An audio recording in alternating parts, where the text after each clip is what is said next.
magkano? 56 kasi madam per bagahe po madam. Ha? 56 per bagahe po. 56 pesos? Per bagahe po. Ay, ganon.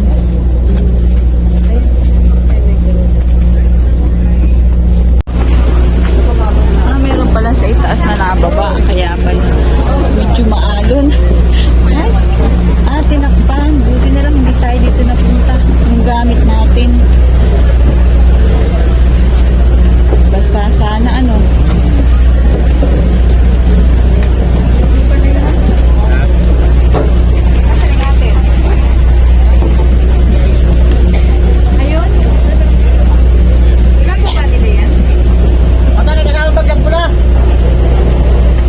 Nakakahilo. Nahihilo ako guys. Medyo maalon.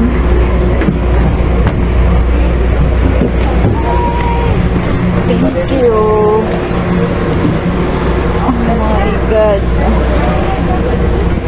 Kaya tayo guys. Welcome to Mindoro. Asa na? Ang bilis na. Masami dinaan niyo kuya.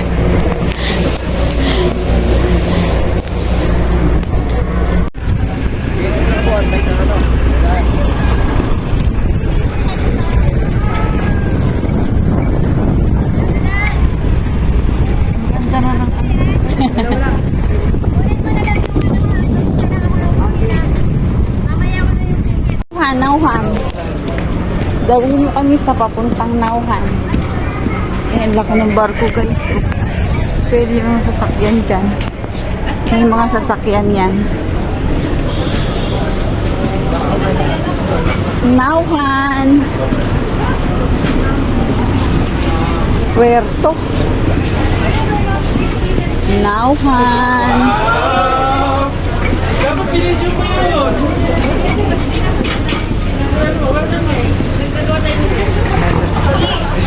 Ha? Dapat meron din tayo. Ay, baka ito. Ayan, oh. Nauhan. Nauhan. Nauhan. Ayan na, tara na. Sakay na tayo. Jeep. Ang ating sasakyan. Walang ano. Ay, sa dito na tayo sa ating bayan lupang Sinilagan. Napakainit. Waiting tayo sa ating sundo. Sitio, Madao. Sitio Patulot 2. Ayan. Welcome po, Barangay Muto de Raso, Nauhan Oriental, Mindoro. Ayan ba yung sundo natin? Hindi man iyan. Sino yun? Ay, ewan pa. Ay, natawag eh. Sino ka? Hindi ko kilala. Ikaw yata ang kilala.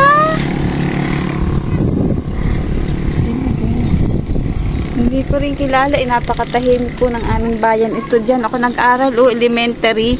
Grade 1 hanggang grade 4. Ayan. Hanggang grade 4 lang yan. Ayan ka, grade 6 na. Papasok na tayo guys. Uy, tapos na silang mag-ani oh.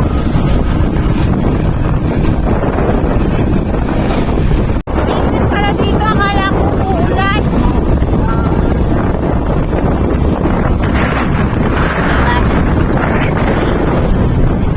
Sa gitna kami ng bukid guys. Pasukin natin ang pabukiran.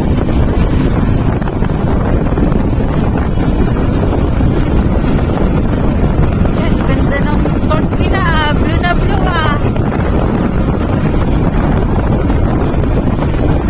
Dami ng bahay dito. Sa fountain ako hindi nakauwi dito. May kalsada na dun oh. May bahay din. Pilit ng galing oh, may nag-harvest. Yan, pasok na tayo dito guys. Yan sila. Papasok pa tayo doon sa looban. Talagang nasa gitna kami ng kabukiran. Ang ganda ng palay oh. Ang ganda ng palay nila.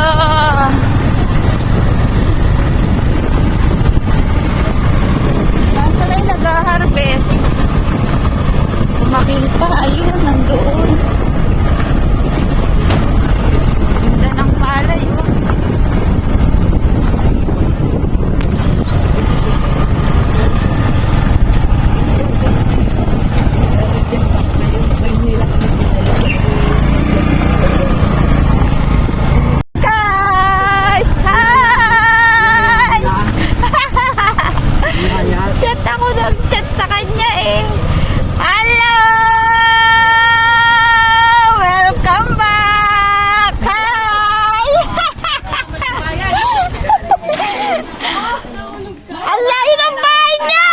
nangyari sa buhay mo? Ay, ito!